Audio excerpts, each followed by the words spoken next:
This is Beer in Front, part of the Odd Pods Media Network. Sometimes the beer in front of you is the best one yet. I'll talk about some old school beers that maybe you've forgotten about, some new beers that have potential to be a classic. I'll also talk to people in the beer world and get their stories all about beer. That's Beer in Front, and it's coming up now. Welcome to the November 13th edition, episode 186 of Beer in Front. I'm your host, Dave Zalatoris, and Beer in Front is a proud Odd Pods Media Network member. Today I'm going to try something a little different. I'm going to have a Tepache. That's a fermented pineapple beverage. I'm also going to have something from Ravinia. And there was big beer news involving Ravinia Brewing Company, so I'm going to have all that coming up soon. If you need to get a hold of me, you could email me, dave@beerinfront.com, or you could find me on all the social media channels at Beer in Front. If you're listening to this on your normal podcast player, this is also on video over on YouTube. So if you want to catch it over on YouTube and see my ugly mug talk about it, you could do that as well. I want to thank you for listening, or in this case, watching. If you'd like to support the show, you could go over to patreon.com/beerinfront for more information. Not only is this show good, I've got a couple good shows lined up soon. I'm going to talk to the people over at Garage Beer and talk about them. They're really taking the Midwest area by storm. They've expanded to Chicago, and I'm going to talk to them in the next couple of weeks. And I also think I'm going to do one on some different holiday ciders. So there's some good Beer in Front episodes that are be coming up soon. But let's stop talking and let's get on with this show.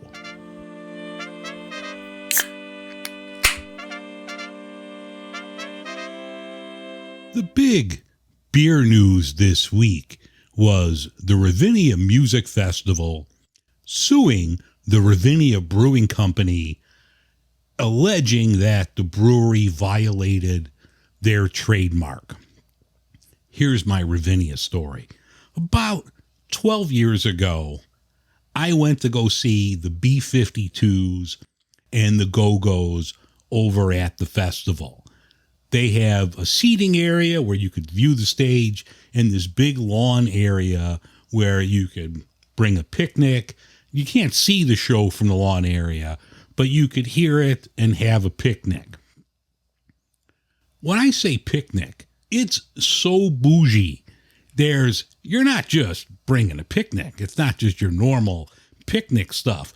These people have chairs and tables with fine linen. My friends and I, we bring some sandwiches from Alpine and some beer. You would have thought we were the Blues Brothers pulling into Shea Paul. How much for your little girl? Your children. I want to buy your children. The looks that we had from these people. Now, I'm going to tell you right now, a sandwich from Alpine in Elmwood Park was far better than these Highland Park people that whatever they were serving. So don't look down on an Alpine sandwich, idiots. Also, before I get going here, the festival, it's a nonprofit, but their director makes over $700,000 a year. So somebody's profiting off of this. And these are all my opinions. They're just my opinions in case the festival's Giuliani-type lawyers want to come after me. These are just my opinions. I'm not stating this as fact. I'm just the clown. So these are my opinions only. The festival claims that the brewery violated a 2018 agreement that the festival actually rescinded to limit the use of sharing the name of the community that they all serve. I'm not an attorney, but that would be like the Chicago Cubs suing the Chicago Bulls, or Mrs. O'Leary's cow suing the Chicago Fire soccer team for misrepresenting the name. In 2018, according to the Chicago Tribune, the festival wanted royalties on beer sales. Now, their communications director say that this isn't about money, but then why do you ask for money?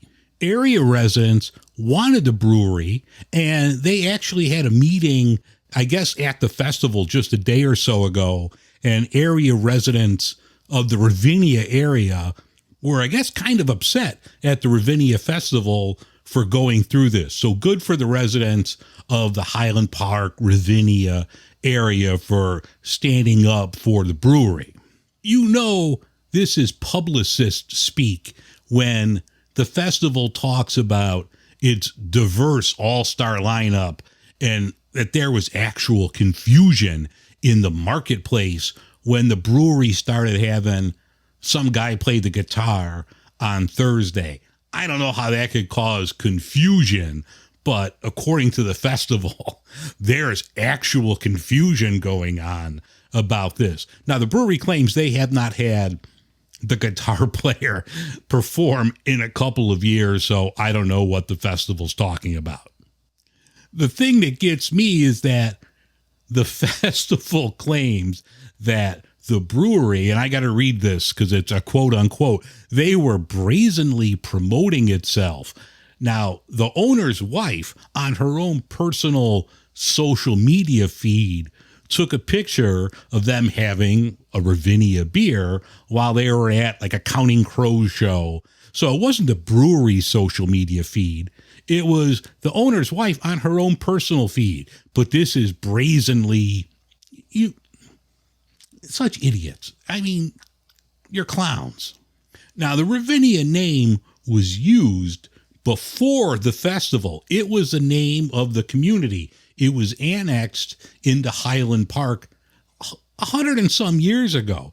The name itself is not only used by the festival and the brewery, but there's a plumbing company, a barber shop. There's been bar and grill restaurants, other things that use the Ravinia name. I don't know if the festival's going after that, but they're going after the Ravinia Brewing Company. Personally, you know me, I'm a jagoff. If I were the brewery, I'd countersue for the removal of any beverage sales at the festival for diluting the Ravinia Brewing Company's name. Have Highland Park Helen go after the festival when they can't have beer or beverages during Jethro Tull next year. To me, and once again, these are just my opinions, this seems like a bullying tactic from a large nonprofit organization going after a small independent business person. They have a successful brewery in the neighborhood of the festival. They have another one that's closer to me in the Logan Square area. I reached out to the brewery on social media. I'm sure their hands are tied with litigation going on and they really can't talk about it. I didn't reach out to the festival because they didn't even like me with my sandwiches, so they're not going to want to talk to me. But if anyone from the festival wants to come on and talk about this, I'm easily found. So you could hunt me down. But once again, these are my opinions. Don't sue me. I'm a delicate flower. Like, I can't do prison time. So don't sue me for having an opinion because I can't do time. I'm delicate. Okay. So once again, and that's the Cliff Notes version of it. A lot of this information I picked up from the Chicago Tribune and sister newspapers. And I know there was a little blurb from the brewing company about this. So do some research on your own. To me, this seems like it's a bullshit lawsuit. But, you know, once said, if the festival thinks it's not a bullshit lawsuit and they want to tell their side of the story, I'm easily found. Dave at beerinfront.com.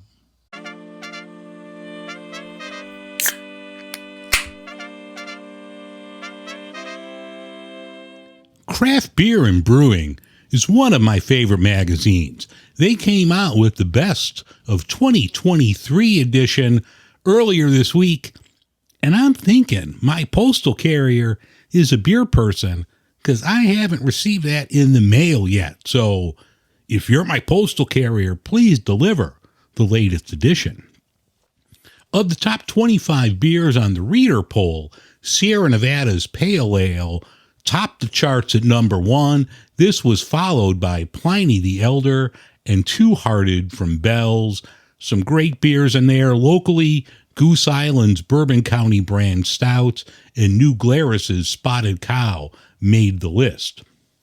On the list of top breweries, Green Creek out of Orange, California, they topped the small brewery list with Highland Park coming in at number 2. Now, I hope the Ravinia Festival doesn't sue Highland Park for using their name. Jagoffs. Goldfinger and Phase 3 were the local breweries that were on that list as well. On the small regional category, Hop Butcher, number 1, well-deserved. A couple other local area ones that are within a stone's throw of Hop Butcher. You had Dovetail was on the list. Maplewood was on there as well. Now, the mid-size regional, you had Russian River. That was number 1. And Revolution and Half Acre, they made the list. And of the big giant breweries that are out there, Sierra Nevada was the top of the large breweries, and well-deserved. Everyone that won is well-deserved. They put out some great beers. So head to your local newsstand and you could pick up the latest Craft Beer and Brewing magazine and read about this for yourself.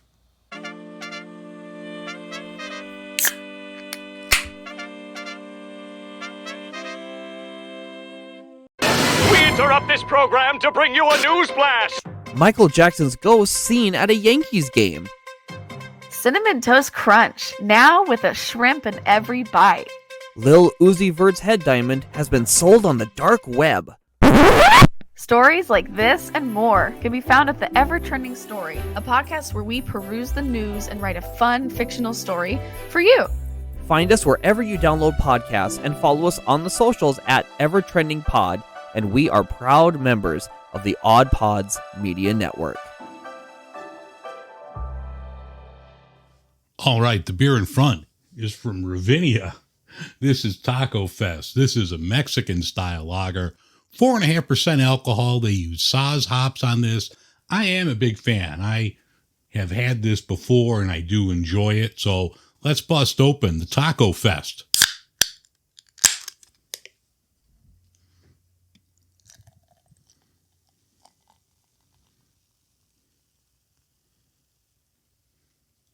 As you could tell, it has a really nice light color, good foam on this. Smells really good. It just smells like a classic lager, a light lager that you could drink more than one of.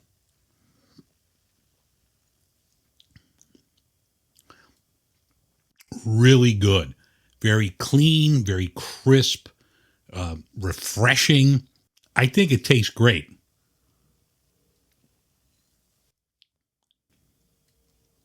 I get those little bit of Saz hops at the end.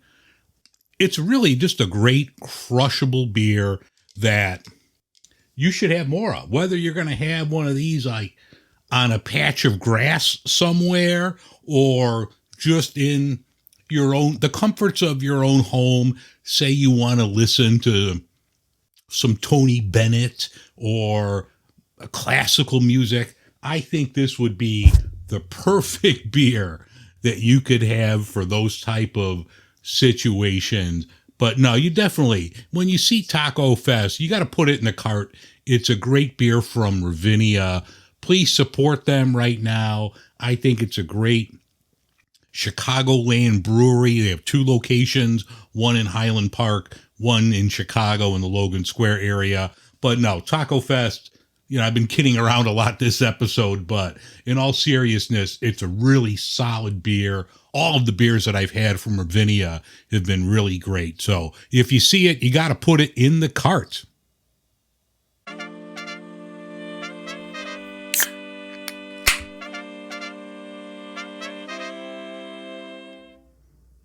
All right, I'm not going to try a beer right now. I'm going to have this Tepache Sazon. Now, Tepache is a Mexican Aztec fermented drink. This is pineapple. Now, this has alcohol in it. It's 7%, but I've had this before in Mexico City, and I really enjoyed it. You can make this yourself, which now I'm thinking I might have to try. But for now, I just bought this bottle, picked it up at my Binny's. So wanted to give it a try. Let's crack it open for the show.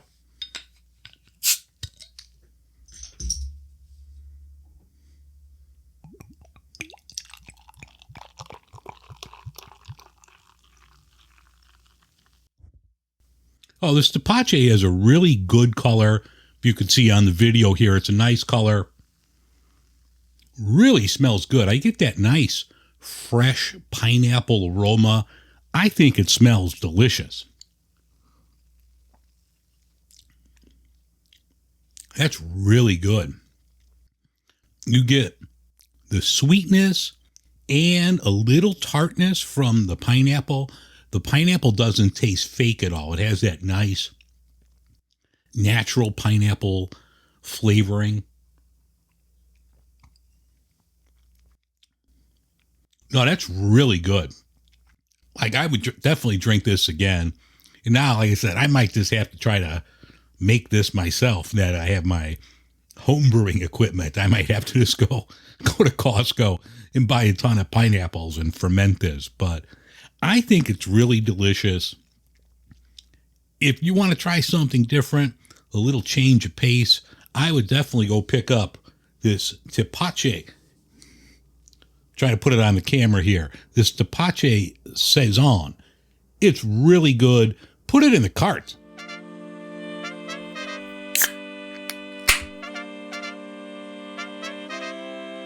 That's going to wrap things up for this edition of Beer in Front. I thank you for listening. Once again, if you need to get a hold of me, feel free to email me, dave@beerinfront.com, or find me on all the social media channels at Beer in Front. Have a great week. I'll talk to you next week. And remember, sometimes the beer in front of you is the best one yet. All right, I'll talk to you all next week on Beer in Front.